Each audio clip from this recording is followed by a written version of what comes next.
pagi. Dengan semangat, walaupun kita belajar dari rumah, harus tetap semangat. Tuhan Yesus sangat senang anak-anak yang selalu semangat. Nah, sekarang ketemu lagi dengan Miss Vero dalam pelajaran agama Kristen. Ayo anak-anak, kita buka bukunya halaman 48. Video pembelajaran kali ini kita belajar tentang bab 6 tanggung jawab dalam keluarga. Nah, sebelum kita mulai pelajaran, mari kita berdoa bersama. Ayo lipat tangan, tutup mata. Bapa yang di surga, terima kasih atas penyertaan-Mu kepada kami sampai dengan hari ini. Kali ini kami mau belajar Tuhan, bimbing kami dengan Roh Kudus-Mu agar kami lebih mudah mengerti tentang materi pembelajaran kali ini. Dan bimbing juga guru kami agar hikmat kebijaksanaan mulai yang terjadi dan tentang kerajaan surga mulai yang terlontarkan.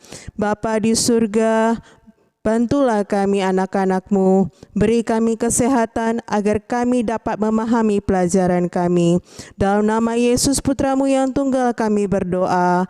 Amin. Nah, sekarang kita angkat satu lagu pujian bagi Tuhan.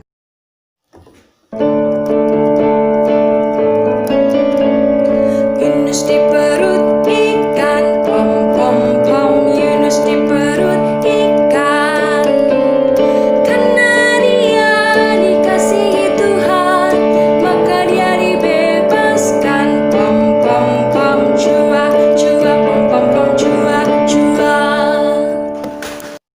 Nah, seperti yang Miss bilang tadi, kita belajar tentang bab 6, tanggung jawab dalam keluarga. Arti tanggung jawab. Nah, apa sih arti tanggung jawab itu? Ada arti tanggung jawab menurut Kamus Besar Bahasa Indonesia, yaitu tanggung jawab adalah keadaan wajib menanggung segala sesuatunya. Tanggung jawab juga adalah menyelesaikan tugas sampai tuntas. Salah satu tokoh Alkitab yang bertanggung jawab adalah Nuh. Apakah kamu masih ingat tentang cerita Nuh? Nuh diperintahkan Tuhan untuk membuat bahtera dan Nuh menyelesaikan tugasnya membuat bahtera tersebut. Coba kamu bayangkan jika Nuh tidak menyelesaikan bahtera tersebut. Pastilah keluarga Nuh dan seluruh hewan juga ikut tenggelam oleh air bah. Firman Tuhan mencatat dalam Kejadian 6 ayat 22, lalu Nuh melakukan semua itu tepat seperti yang diperintahkan Allah kepadanya. Demikianlah dilakukannya. Jadi, Nuh menuntaskan perintah Tuhan yang diberikan kepadanya. Ada lagi cerita tentang murid-murid Yesus yang ditugaskan untuk memberitakan Injil ke seluruh dunia sewaktu Yesus naik ke surga. Murid-murid tersebut melakukannya dengan penuh tanggung jawab. Mereka memberitakan Injil sampai akhir hidupnya. Jika murid-murid Tuhan Yesus tidak memberitakan Injil, bisa jadi kita tidak mengenal Tuhan Yesus sampai sekarang. Awalnya Yunus melarikan diri dari tanggung jawabnya, tetapi akhirnya dia melaksanakan tanggung jawabnya, menyampaikan firman Tuhan kepada orang Niniwe. Tugasku dalam keluarga. Samuel kecil tinggal bersama Imam Eli di rumah Tuhan. Samuel rajin menyelesaikan tanggung jawabnya. Ia menyediakan minyak agar pelita tetap menyala. Setiap hari Samuel belajar Taurat. Samuel juga bertugas membersihkan rumah Tuhan. Sekarang Miss Vero mau cerita tentang cerita anak-anak Imam Eli. Apakah kalian sudah pernah mendengar ceritanya? Siapa nama anak-anak Imam Eli? Apakah kalian masih ingat? Mereka bernama Hofni dan Pinehas. Seperti ayahnya Imam Eli, Hofni dan Pinehas adalah seorang imam. Jadi, tugas seorang imam adalah menjadi pengantara manusia kepada Allah. Jika ada orang yang ingin mempersembahkan kurban bakaran, maka seorang imamlah yang menjadi perantara mempersembahkan kurban bakaran itu kepada Allah. Hofni dan Pinehas seharusnya menjadi teladan bagi semua umat yang mereka pimpin, tetapi mereka malah berbuat jahat di hadapan Allah. Apa yang mereka lakukan? Hofni dan Pinehas tidak taat kepada Allah. Hofni dan Pinehas menggunakan kedudukannya untuk kepentingan mereka sendiri. Jika ada umat yang mempersembahkan kurban bakaran, daging-daging yang terbaik mereka ambil duluan dan mereka merampasnya dengan cara kekerasan jika tidak diberikan kepada mereka. Mereka sangat jahat ya. Selain itu, mereka juga meremehkan persembahan yang diberikan kepada Tuhan. Hofni dan Pinehas selalu saja berbuat jahat. Mereka berpikir tidak ada yang melihat mereka. Bahkan ayah mereka sendiri, Imam Eli. Mereka juga tidak takut kepada ayahnya. Lalu, apa ya yang dilakukan Imam Eli terhadap mereka? Setelah mendengar pengaduan dari beberapa jemaat, Imam Eli menegur mereka karena perbuatan mereka itu tidak baik, tetapi mereka tidak mau mendengarkan Imam Eli. Mereka tetap saja berbuat jahat. Mereka tidak tahu bahwa Tuhan melihat semua perbuatan mereka.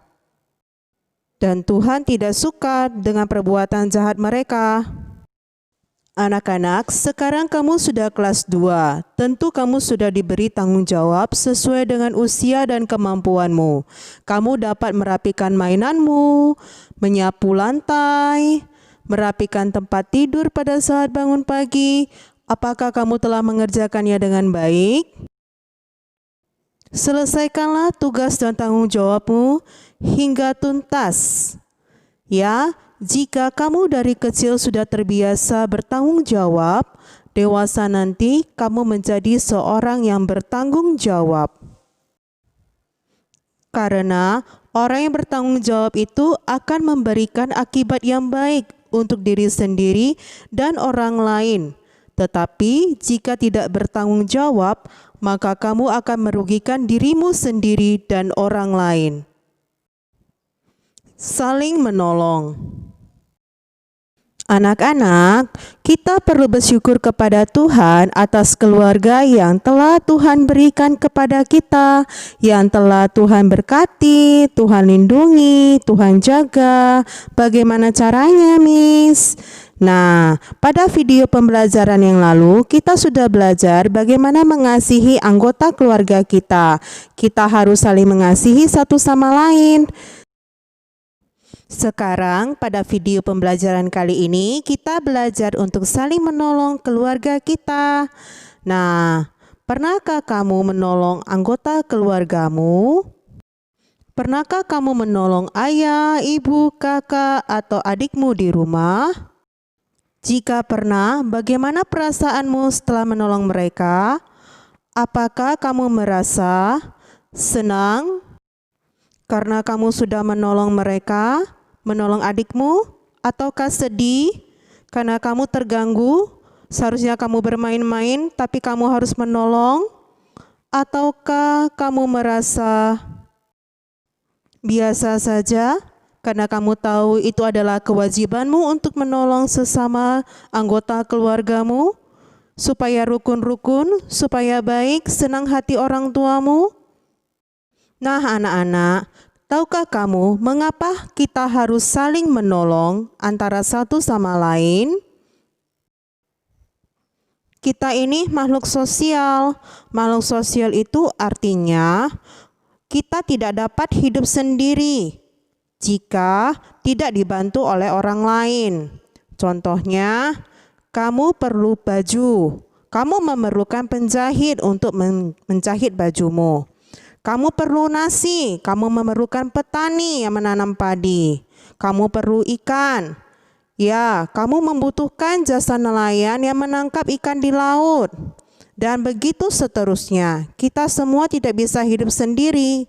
Kita memerlukan bantuan orang lain. Demikian juga di keluarga. Kamu membutuhkan bantuan orang tuamu, bukan? Selain itu adalah perintah Tuhan, yang dimana ditulis dalam Alkitab, Galatia 6 ayat 2. Rasul Paulus menceritakan dan mengajarkan jemaat di Galatia agar mereka hidup saling tolong-menolong. Bunyinya, bertolong-tolonganlah menanggung bebanmu, demikianlah kamu memenuhi hukum Kristus. Jadi, jika kita saling menolong, tugas yang berat akan terasa ringan apabila kita selesaikan bersama-sama. Terlebih lagi di dalam keluarga, tolong-menolong dan hidup rukun akan membawa sukacita bagi seluruh keluarga. Sangat indah bukan jika semua saling menolong? Nah, sebelum kita mengakhiri pelajaran kita kali ini, mari kita mengambil sikap berdoa. Lipat tangan, tutup mata. Allah Bapa yang Maha Kasih, terima kasih atas penyertaan dan kasih-Mu kepada kami sampai dengan saat ini. Terima kasih Tuhan, pelajaran kami telah selesai. Bimbing kami selalu ya Tuhan dalam hari-hari kami, agar kami dapat melaksanakan tugas-tugas kami dengan baik. Terima kasih juga untuk firman-Mu yang kudus. Tolonglah kami agar kami dapat melaksanakan semua tanggung jawab yang telah Engkau berikan kepada kami. Mulialah selalu nama-Mu ya Tuhan, terpujilah Engkau di surga. Dalam nama Yesus Kristus kami berdoa, amin. Sekian dulu video pembelajaran dari Miss Vero. Kita akan jumpa lagi di video pembelajaran agama Kristen selanjutnya. Terima kasih, Shalom, Tuhan memberkati.